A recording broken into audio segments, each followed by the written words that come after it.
सुप्रभात बच्चों। पिछली कक्षा में हमने कारक के प्रथमा विभक्ति के लिंग प्रातिपदिकार्थ लिंग परिमाण वचन मात्रे प्रथमा संबोधने च कर्त और द्वितीय विभक्ति का सूत्र कर्तुरीप्सितमं कर्म तक पढ़ लिया था। इस कक्षा में हम द्वितीय विभक्ति के आगे आने वाले सूत्रों के बारे में जानेंगे। अब जो क्रम प्राप्त सूत्र है वह है कर्मणि द्वितीया। यह द्वितीय विभक्ति विधायक सूत्र है। द्वितीय विभक्ति विधायक सूत्र होने से तात्पर्य है कि विभिन्न प्रकार के सूत्रों के द्वारा हम यह तो बता देते हैं कि यह कर्म है, यह कर्म है, यह कर्म है, किंतु किस सूत्र के द्वारा द्वितीय विभक्ति का विधान किया जाता है। तो सभी को जिस किसी को भी हम कर्म निर्धारित करते हैं उस कर्म के अंदर द्वितीय विभक्ति कर्मणि द्वितीय सूत्र के द्वारा की जाती है। कर्मणि शब्द का अर्थ है कर्म में और द्वितीय का अर्थ है द्वितीय विभक्ति। तो अर्थ हुआ कर्म में द्वितीय विभक्ति होती है। प्रश्न उपस्थित होता है किस प्रकार के कर्म में द्वितीय विभक्ति होती है। यह प्रश्न इसलिए उत्थापित किया गया है क्योंकि अनुक्त कर्म और उक्त कर्म दो प्रकार के कर्म होते हैं। उक्त कर्म और अनुक्त कर्म को समझने के लिए हमें आवश्यक है यह जानना कि क्रिया का संबंध कब कर्म से होता है और क्रिया का संबंध कब कर्ता से होता है। हम सामान्य वाक्य प्रयोग करते हैं। एकदम सरल उदाहरण से आपको मैं बताना चाहती हूँ। रामः विद्यालयं गच्छति।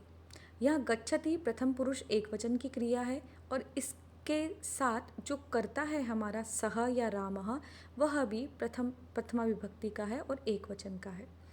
तो जब क्रिया कर्ता के अनुसार लगती है, या मैं इस बात को ऐसे कहूँ कि जब कर्ता के अनुसार क्रिया लगती है तब वह कर्ता उक्त होता है। और यहाँ पर कर्म का क्रिया के साथ साक्षात संबंध नहीं है। विद्यालयम जो कर्म है यहाँ पर उसका क्रिया के साथ साक्षात संबंध नहीं होने से यहाँ पर कर्म हो जाएगा अनुक्त। तो क्रिया का जिससे संबंध हो वह उक्त, क्रिया का जिसके साथ संबंध नहीं हो वह अनुक्त। तो जब इस प्रकार से सामान्य वाक्यों के अंदर तो कर्ता उक्त होता है और कर्म अनुक्त होता है, तो इस प्रकार के वाक्यों के अंदर जिसमें कर्म अनुक्त हो वहाँ पर कर्म में द्वितीय विभक्ति होती है। हम ये देखते हैं कि पहले हम अनुक्त कर्म को समझ लेते हैं। जैसे यहाँ पर दिया हुआ भी है कि अनुक्त कर्म में प्रथमा विभक्ति होती है। ये यहाँ नहीं लिखा हुआ है सूत्र में, लेकिन ये गतार्थ है कि अनुक्त कर्म में तो द्वितीय विभक्ति होगी, लेकिन जो उक्त होगा उसमें प्रथमा विभक्ति होगी। जैसे पहले सामान्य उदाहरण दिया हरिम भजति, तो रामः हरिम भजति। जैसे मैंने कहा रामः विद्यालयं गच्छति, तो ये दोनों उदाहरण एक जैसे हैं। रामः प्रथमा विभक्ति का है, या सह विद्यालयं गच्छति, सह भी प्रथमा विभक्ति प्रथम पुरुष का है। तो भजति और गच्छति दोनों क्रियाएं रामः अथवा सह के अनुसार लगी है। और हरिम यहाँ पर क्यों कर्म है, यह कर्म अनुक्त है, इसलिए यहाँ पर द्वितीय विभक्ति का प्रयोग किया गया है। हरिः सेव्यते लक्ष्म्या। लक्ष्मी के द्वारा हरि की सेवा की जाती है। लक्ष्म्या सेवितः हरि, दोनों ही वाक्यों का एक ही अर्थ है कि लक्ष्मी के द्वारा हरि की सेवा की जाती है। तो सेव्यते यहाँ पर तिंग प्रत्यय है, तो तिंग प्रत्ययों से, कृत प्रत्ययों से, तद्धित प्रत्ययों से और समास के द्वारा कर्म क्या हो जाता है, उक्त हो जाता है। यानी जहाँ कहीं भी तिंग प्रत्यय, कृत प्रत्यय, तद्धित प्रत्यय अथवा समास का प्रयोग किया जाता है वहाँ पर कर्म उक्त हो जाता है और वहाँ कर्म से प्रथमा विभक्ति होती है। यह बात बिल्कुल वैसे ही है जैसे कर्तृवाच्य और कर्मवाच्य होते हैं। हम अभी आगे इसके बारे में आपको बताएंगे। तो हरि ही सेव्यते, यानी सेव्यते जो है वो तिंग प्रत्यांत है और तिंग प्रत्यांत होने से यहाँ पर हरि जो है वो कर्म है और इस कर्म में प्रथमा विभक्ति का प्रयोग किया गया है। कर्ता के उदाहरण के साथ देखिए आप, लक्ष्म्या सेवितः हरिः।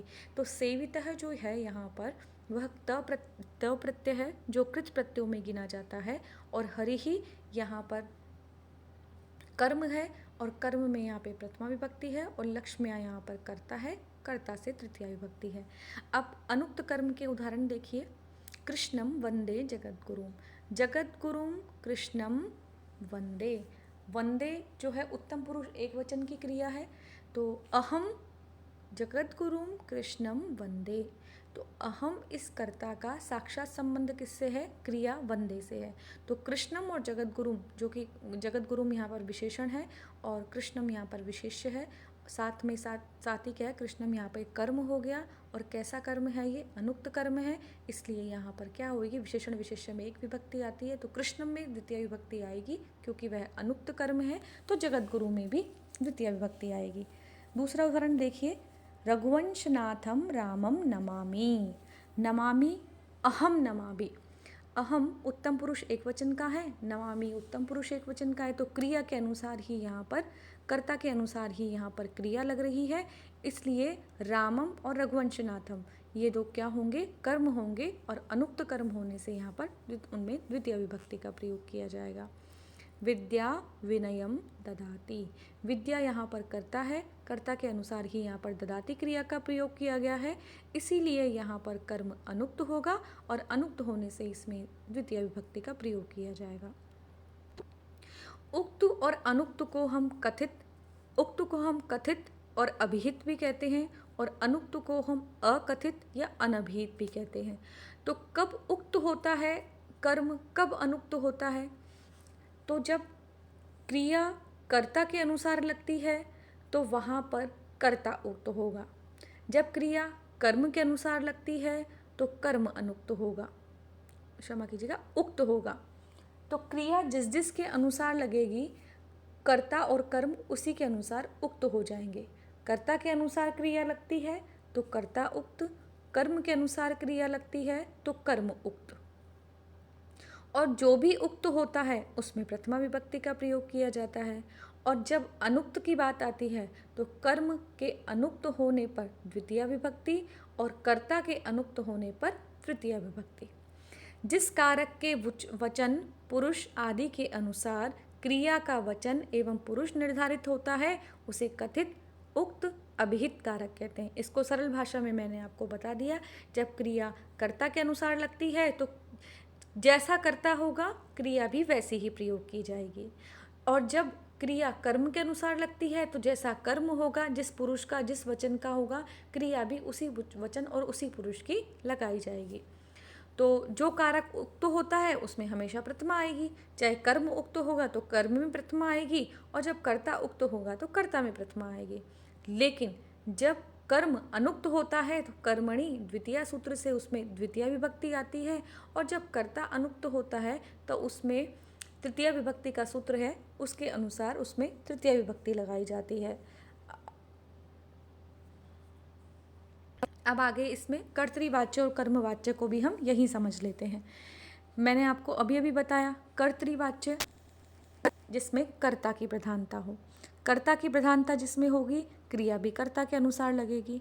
कर्मवाच्य में कर्म की प्रधानता होती है, जिसकी प्रधानता होती है उसमें प्रथमा विभक्ति आती है, और जिसमें प्रथमा विभक्ति आएगी, जिसकी प्रधानता होगी, क्रिया भी हमेशा उसी के अनुसार लगेगी। यानी कर्तृवाच्य में कर्ता की प्रधानता और क्रिया उसके अनुसार, और जो प्रधान होगा उसमें प्रथमा विभक्ति लगेगी, तो कर्ता में प्रथमा विभक्ति, कर्ता के अनुसार ही क्रिया लगेगी, और जब क्रिया कर्ता के अनुसार लगेगी तो कर्ता उक्त होगा और कर्म वहाँ पर अनुक्त हो जाएगा, और अनुक्त कर्म में द्वितीय विभक्ति लगेगी। कहने का मतलब रामः विद्यालयं गच्छति सह हरिं भजति, इस प्रकार के जो सामान्य वाक्य हैं वो कर्तृवाच्य में गिने जाएंगे। और कर्मवाच्य में कौन से वाक्य होंगे?